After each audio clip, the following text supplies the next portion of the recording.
Hello friends, स्वागत है आपका मकवाना कोचिंग क्लासेस में। आज हम MPPSC प्री 2024 जो कि 23 जून को शेड्यूल है, उसी के मद्देनज़र आज एक वीडियो जिसमें एक बहुत ही अच्छा टॉपिक है रेवोल्यूशन, क्रांतियाँ, यानी कि जो एग्रीकल्चर का एक टॉपिक है। और यहाँ से हमेशा हर एग्ज़ाम में क्वेश्चन आते हैं यहाँ से, तो आपको एक बेसिक आइडिया होना चाहिए उसका। तो शुरू करते हैं। आज का एक टॉपिक है 2-3 मिनट का।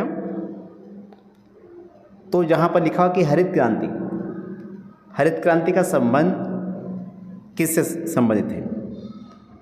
हरित क्रांति का जो संबंध है वो खाद्यान्न उत्पादन से।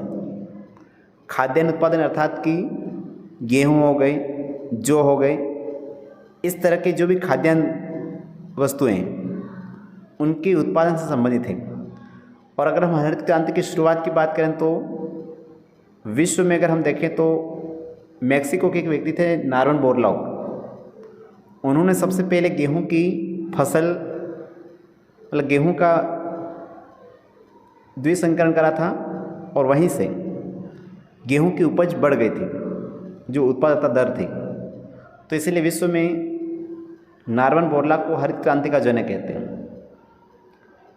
उसी को देखकर जब इंदिरा गांधी भारत में वापस आती, जब अमेरिका का दौरा करती है, और जब इंदिरा गांधी भारत में वापस आती है, तो इंदिरा गांधी MS स्वामीनाथन को नियुक्त करती इस कार्य के लिए, जो कि भारत में हरित क्रांति के लिए कार्य करते हैं। और बाद में जाकर 1966 से लेकर 77 के बीच में भारत में हरित क्रांति की शुरुआत होती है। और भारत में हरित क्रांति के जनक MS स्वामीनाथन को कहते हैं, जिन्हें इस साल 2024 में भारत रत्न से सम्मानित किया गया है। MS स्वामीनाथन को 2024 में भारत रत्न दिया गया है, इसलिए बहुत ही इम्पोर्टेंट हो जाता है अपने आप में। अगली क्रांति की बात करें तो श्वेत क्रांति।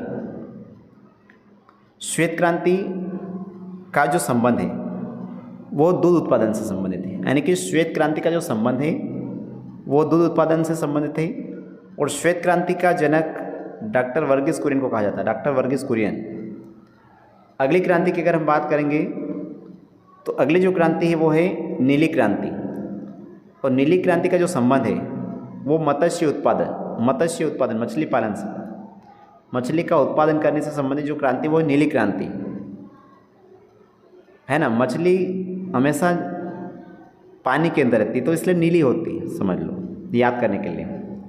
श्वेत हमेशा दूध होता है, इसलिए दूध क्रांति, मतलब श्वेत क्रांति का संबंध दूध से।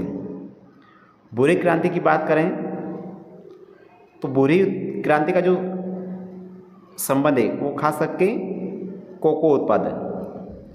रजत क्रांति की बात करेंगे तो अंडा या फिर कुक्कुट उत्पादन, अंडा या फिर कुक्कुट उत्पादन का जो संबंध है वो है रजत क्रांति से।